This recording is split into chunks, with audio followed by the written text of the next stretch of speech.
Selamat pagi Ibu dan teman-teman semua. Kami dari kelompok 2 akan membawakan role play tentang penyampaian berita buruk menggunakan 6 langkah fix. Di sini kasusnya adalah pasien yang mengalami serangan infeksi virus dan mengenai daerah jantung.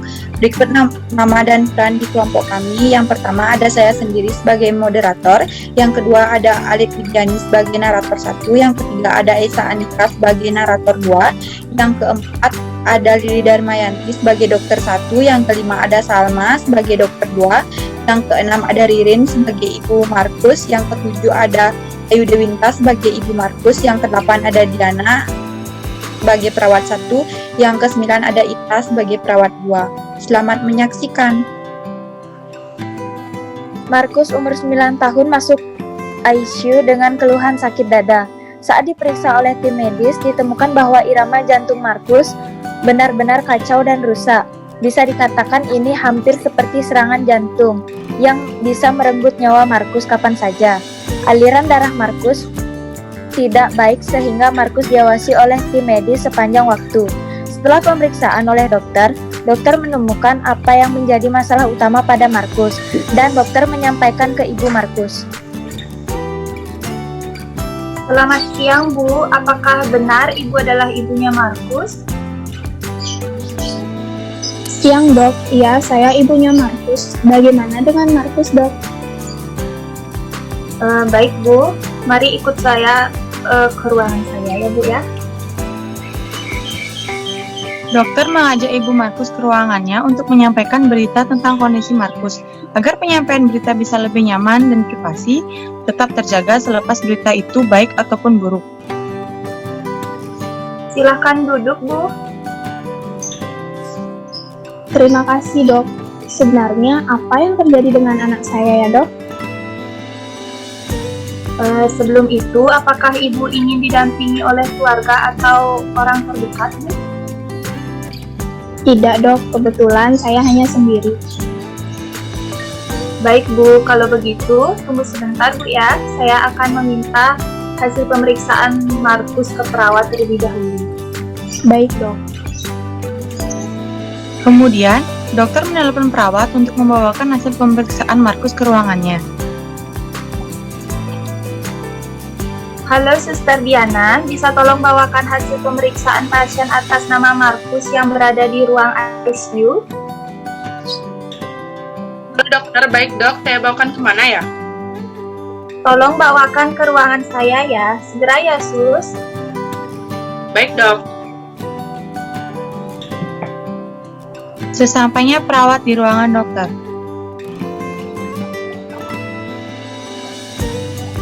Permisi dok. Saya bawakan hasil pemeriksaan Markus. Baik Sus, terima kasih ya. Silahkan tunggu sebentar untuk mendampingi Ibu Markus. Baik dok.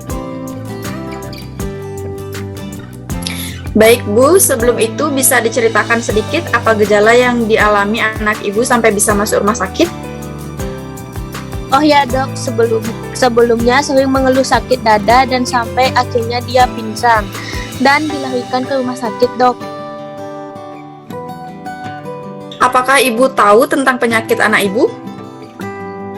Saya tidak tahu dok, saya pikir ini hanya sakit dada biasa. Apakah Ibu ingin saya menerangkan lebih lanjut tentang kondisi anak Ibu? Ya dok, saya ingin tahu tentang kondisi anak saya. Saya khawatir berita yang saya sampaikan ini kurang baik. Dari hasil pemeriksaan yang kami lakukan, hasilnya menunjukkan anak Ibu mengalami miokarditis, Bu. Apa itu dok? Jadi, itu adalah inflamasi di otot jantungnya, Bu, dan infeksi virus yang sudah masuk ke jantung, yang dimana virus itu membuat otot jantung rusak dan cedera, Bu. Ibu Markus sangat kaget mendengar kondisi yang dialami anaknya. Kemudian perawat membantu menenangkan Ibu Markus. Kenapa bisa seperti itu ya dok? Sedangkan anak saya pola hidupnya itu sehat dan saya kira itu hanya sakit dada biasa. Kenapa bisa separah ini ya dok? Mohon tenang ya Bu, kami pasti akan membantu untuk perawatan anak Ibu. Apakah ini tidak salah dok? Tidak, Bu. Ini sudah sesuai dengan hasil pemeriksaan yang kami lakukan kepada Markus. Bagaimana perasaan Anda saat ini Bu? Apakah ada yang bisa saya bantu? Saya sangat takut suster, apakah anak saya akan selamat? Di sini para dokter dan juga para tenaga medis akan membantu untuk pengobatan anak Ibu ya Bu. Mohon doa dan kerjasamanya. Setelah dokter menyampaikan kondisi yang dialami Markus, dokter menyampaikan tindakan yang akan dilakukan kepada Markus dan alasan tindakan itu dilakukan. Lalu bagaimana dok selanjutnya? Jadi, karena kondisi Markus terus menurun, tekanan darahnya juga menurun, detak jantung Markus juga tidak stabil, maka rencana terapi dan pengobatan yang akan kami lakukan adalah memasang ECMO untuk Markus, Bu. Apa itu ECMO dok? Jadi, ECMO itu adalah alat yang membantu untuk memompa darah di tubuh Markus, Bu, di mana prosedurnya kami akan mengeluarkan semua darah dari tubuh Markus. Ini merupakan prosedur yang sulit dan berisiko karena akan menimbulkan banyak komplikasi. Namun, di lain sisi, alat inilah yang dapat membantu Markus untuk bertahan hidup. Jadi, seperti itu, Bu. Jadi Ibu, setelah penjelasan dari dokter, apakah Ibu bersedia jika Markus dipasangi ECMO? Ya sus, jika memang itu yang terbaik, saya bersedia dan silahkan lakukan. Setelah dokter menjelaskan tentang tindakan yang akan dilakukan untuk Markus, mereka meninggalkan ruangan itu bersama-sama dan selanjutnya dokter bersama tim medis lainnya melakukan tindakan pemasangan ECMO. Pemasangan ECMO pun dilakukan dan berhasil, namun ada banyak komplikasi lainnya setelah pemasangan ECMO.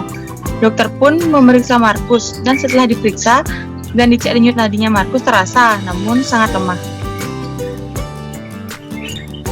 Setelah dokter memeriksa Markus, ditemukan ada komplikasi lagi dan akhirnya dokter pun menemui ibu Markus.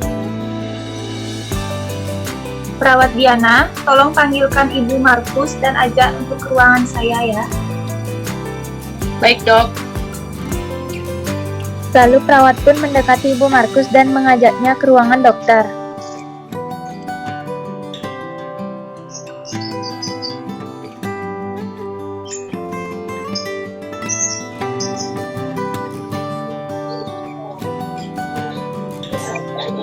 Ibu bisa ikut saya ke ruangan dokter sebentar? Oh iya, baik sus, bisa. Setelah sampai di ruangan dokter, Baik, Dok. Ini ibunya Markus. Oh iya, silahkan duduk dulu, Bu. Terima kasih dokter. Jadi bagaimana perkembangan kondisi Markus dok? Jadi begini, Bu. Setelah dipasang ECMO, kondisi Markus mulai sedikit membaik, denyut nadinya mulai terasa namun sangat lemah, Bu. Tetapi ada komplikasi pada paru-paru Markus, dan kami sudah melakukan bronkoskopi untuk membersihkan sekresi pada paru-paru Markus. Lalu bagaimana selanjutnya dok? Jadi, Markus sangat bergantung dengan mesin ECMO, Bu. Jika mesin ECMO dilepas, hal terburuk yang mungkin terjadi adalah Markus akan kehilangan nyawanya, Bu. Namun jika tetap dipasang, akan ada banyak komplikasi yang mungkin bisa terjadi. Oh iya, saya juga memikirkan hal itu karena setiap saat ada kabar baik, selalu saja diikuti dengan kabar buruk, yaitu komplikasi. Iya, Bu, karena hal itu kami para dokter dan tim medis akan membuat keputusan kapan mesin ECMO itu akan dilepas dan apakah nanti Markus akan memberikan respon yang positif saat mesin itu dilepas. Baik dok, terima kasih. Saya harap anak saya bisa pulih kembali. Sekian role play Untuk penyampaian kabar buruk dari kelompok kami, jika ada salah kata atau kesalahan yang disengaja atau tidak sengaja, kami mohon maaf dan terima kasih sudah menyaksikan video dari kelompok kami. Semoga bermanfaat bagi kita semua. Terima kasih.